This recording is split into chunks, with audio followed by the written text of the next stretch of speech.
ছাব্বিশের বিধানসভা নির্বাচনকে পাখির চোখ করে তেড়ে ফুড়ে ময়দানে নেমেছে বিজেপি। শনিবার উত্তর 24 পরগনা ভাটপাড়ায় বিজেপির তরফে পরিবর্তন সংকল্প সভার আয়োজন করা হয়। আর সেই সভায় উপস্থিত ছিলেন রাজ্যের বিরোধী দলনেতা শুভেন্দু অধিকারী।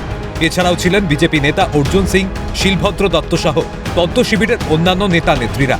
সেখানে বক্তব্য রাখতে গিয়ে সদ্য সমাপ্ত বিহার নির্বাচনেও এনডিএ শিবিরের অভাবনীয় সাফল্যের প্রসঙ্গ টেনে শুভেন্দু বলেন, 24-এ কলিঙ্গ জয় হয়েছে আর 25 সালে অঙ্গ জয় হয়েছে।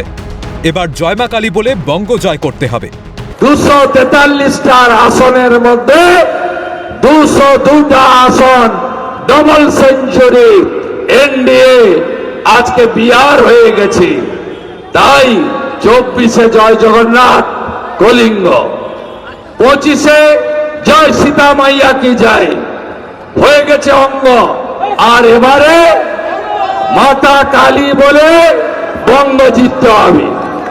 জয় মা কালী বলে বঙ্গ। পরে সংবাদ মাধ্যমের মুখোমুখি হয়ে ভুতুরে ভোটার প্রসঙ্গে রাজ্যের শাসক দলকে এক হাত নেন বিরোধী দলনেতা। তার দাবি, আমরা পরিচ্ছন্ন ভোটার তালিকা নিয়ে জনগণের কাছে যাব এবং নির্বাচনে জিতব। ভোট চুরি করে বলে, ভোটার লিস্টে ভুয়া ভোটার আছে বলে, মৃত ভোটার আছে বলে আমরা পরিচ্ছন্ন ভোটার লিস্ট নিয়ে যাব এবং ইলেকশন কমিশনের দায়িত্ব মানুষকে প্রোটেকশন দেওয়া। এবং আমরা এসআইআর আবহে রাজ্যে ভালো ফলের বিষয়ে আত্মবিশ্বাসী বিজেপি নেতা অর্জুন সিংহ। সিএনএর ক্যামেরার সামনে তিনি জানালেন, যেভাবে এসআইআর হয়েছে তাতে তৃণমূলের হার নিশ্চিত।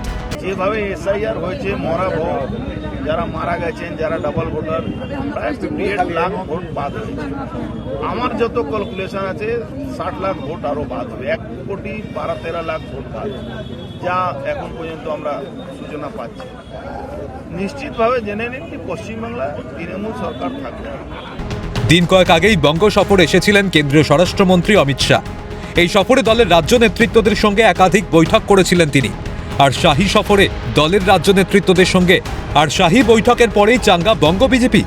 তারই আভাস পাওয়া গেল রাজ্যের বিরোধী দলনেতার গলায়। তবে এর প্রতিফলন ভোট বাক্সে পড়ে কিনা তার উত্তর দেবে সময়। ক্যামেরায় সমীরণ হাওলাদারের সঙ্গে রেশমি দাসের রিপোর্ট, ক্যালকাটা নিউজ।